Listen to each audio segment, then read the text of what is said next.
Alright, welcome back mga ka-Johnny. Nandito naman po muli ang inyong lingkod, ka-Johnny na Johnny for TV. At ito ang Johnny Depp, usapang utang, usapang ola. So sa mga hindi pa nakasubscribe, mag-subscribe na po kayo.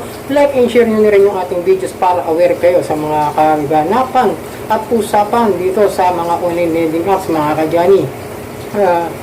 Binibigyan ko kayo dito ng awareness at kaalaman para kung sakaling papasok kayo o magkaroon kayo ng problema about OLA, ay maaaring makatulong ang video ko sa inyong mga magiging biktima o maaaring maging biktima ng mga online lending apps. Pero di naman lahat, no?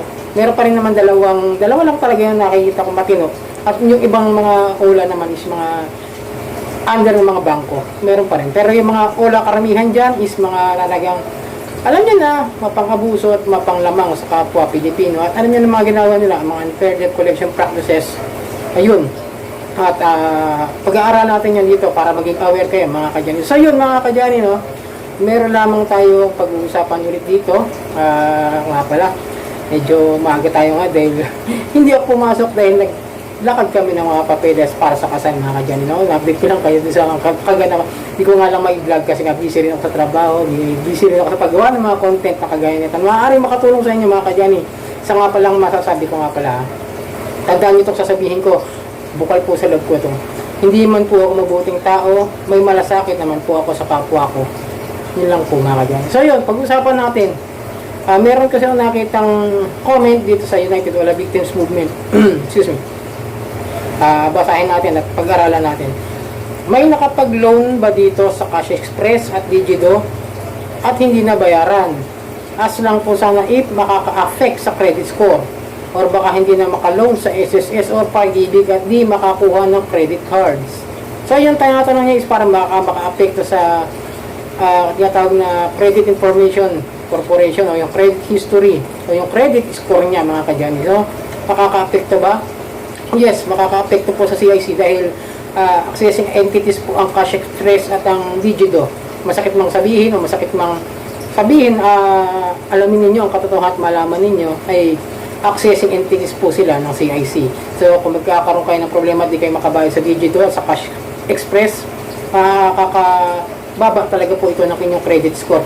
Pero kung yung tanong niya is makakapag-loan ba siya sa SSS or Pag-ibig? Kagaya na sinabi ko sa inyo nung nakadaang videos ko pa, nung mga nakaraang pa, nasa playlist naman natin dito sa Johnny Depp, usapang utang, usapang OLA, ay maaari pa rin naman kayo maka-loan. Lalo sa Pag-ibig at sa SSS dahil member naman po kayo dyan. Maliban na lang kung meron kayong dating existing loan sa SSS na hindi nyo nabayaran, yun, talagang hindi kayo makaka-loan sa kanila at sa Pag-ibig, ganun din po. Pero kung makaka-loan ba, maaari yan, pero depende mga ka-Johnny, paalala ko lang ha. Meron kasing mga bangko o mga ibang lending companies na bumabase sa credit score o credit history. Siyempre, yung mga loaner, doon nila tignan kung maganda bang record nito, kung nakapagbayad ba ito, may mga hindi ba nabayaran, meron bang mga negative feedback dun sa data, sa credit data o credit score ng ating, katulad ko ng ako'y isang borrower, mga ka-Johnny, makaka-apekto yan. Pwede maka-apekto, like banks, ibang car loans or something na housing loan na hindi magiging under ng Pag-ibig or something na basta may kukunin kayo sa mga bangko na hindi under ng Pag-ibig. Yung kumbaga parang kunwari ako, kukuha ko sa isang bangko, hihiram ako doon ng car loan, tapos nakita mababa yung credit score ko kasi ito sa Digido at si Cash Express ay talagang accessing entities po yan. Ngayon, kung makakakuha ba siya ng credit cards, depende rin po yan kasi bangko rin po naman yung pagkukuhanan ng credit cards mga ka-Johnny.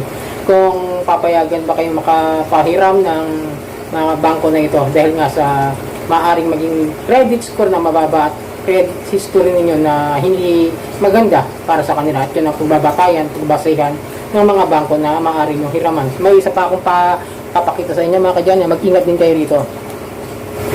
So yun mga ka-Johnny, meron nag-post at nag-report sa akin ng isang modus para sa mga OLA victims mga ka-Johnny. Ingat kayo sa ganitong modus, ano, nakita ko ito, tinatanggal ko lang kasi hindi ko agad nakita kung sino yung nag-post kasi kahit anonymous member lang, makikita ko dahil moderator tayo sa OLA victims group harassment. Yung post na ito, paalala ko sa inyo, pag kung sakaling dito kayo nasa public group ito ay makita nyo, itong post na ganito Sa mga nagsisisi, nag-loan dahil mataas ang interest, message nyo po ako, ibalik natin yan mga walang, ibalik natin yan ng walang interest. Ibalik natin yung natanggap mo. Anong ibig sabihin? Ibabalik yung natanggap mo ng walang interest. Ang under niya is, one hand, muka-muka, peso bupay, okay peso, tsaka cash express. Babalik. So, parang ganito yun, no? Dahil mataas yung message nyo po ako, ibalik natin yan ng walang interest. Kumbaga, parang nag-o-offer siya ng, kung magkano yung utang ko, doon sa OLA na yun, nawari 5,000, kausapin mo lang siya at ibabalik mo lang yung inutang mo doon sa mga OLA na sinabi niya dito sa post na ito, sa comment section na ito, mga ganyan. So yun, ingat kayo sa ganyan, ha. Dahil para sa akin, para tong style nga rin ng mga bura-buragang, pero ito naman, nag-o-offer na, ano, masama nun, mga kagyan, bigyang pansinin nyo yung sinabi niya. Ibalik natin yung natanggap mo.